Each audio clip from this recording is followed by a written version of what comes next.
Hey guys! Welcome back sa aking YouTube channel. For today's video, pumunta kami ng aking mga kaibigan dito sa Starbucks Greystone Branch. So, ayan sila guys. Oh, diba? Ang gaganda. Parang ako lang, Chris. Anyway, so magko-coffee kami dito guys with matching chika-chika. So, ayan. Parang banding na rin namin guys. So, ito talaga yung maganda kapag mga yayamanin yung mga friends. Kasi, makakapunta ka sa mga sosyalin na mga place like this one, o diba? So, sa totoo lang talaga guys, first time ko lang makapasok sa Starbucks. Kasi, ewan, kuripot kasi ako guys. Kaya, parang, natatakot akong pumasok dito kasi nga sabi nila mahal daw dito. So, ayun, or siguro wala lang talaga akong kasama. Ganun kasi hindi naman ako palagi umaalis sa bahay. So, nakakaalis lang ako kapag ayan, kasama ko sila yung mga friends ko.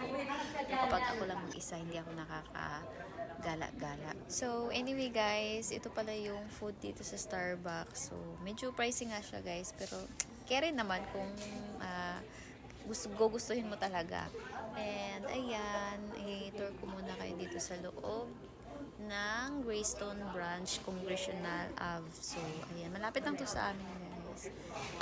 So, ayan, nag-order na yung mga friends ko and ako naman busy sa pagtitake ng video sa loob. And napansin ko lang guys, habang nagtitake ako ng video, may mga tao akong nakikita na nagla-laptop, nagsi-cellphone, and parang totoo nga pala talaga yung sabi ni Dale Philip, yung Scottish vlogger na nag-trending dahil dito sa Starbucks.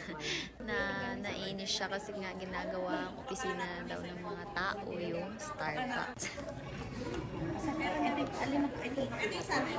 Kasi nakabilang gano'n. Hot coffee, sino? Ako, akin, ay, burot sa kanya. Sige, ilagay mo na lang. Kasi binila natin, uwi na namin ito.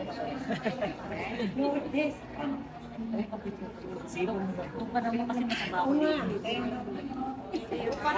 naman kayo, kala nyo. Lagi na lang dito no? Oh, ayan, Jelly. Kanina ito. Kay Sally. Ito yung camera niyo.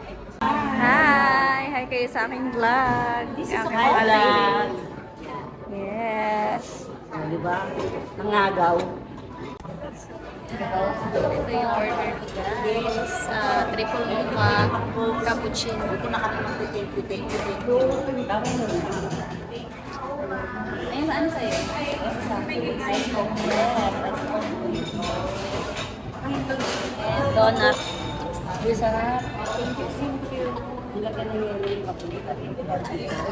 So, ayan, finally, natikman ko na kung ano ba yung lasa ng Starbucks na mga food and coffee. And masasabi ko guys, parang wala namang special sa lasa. Parang pang ordinary lang din naman yung mga lasa nila guys. So, ayun lang. Pero masarap siya.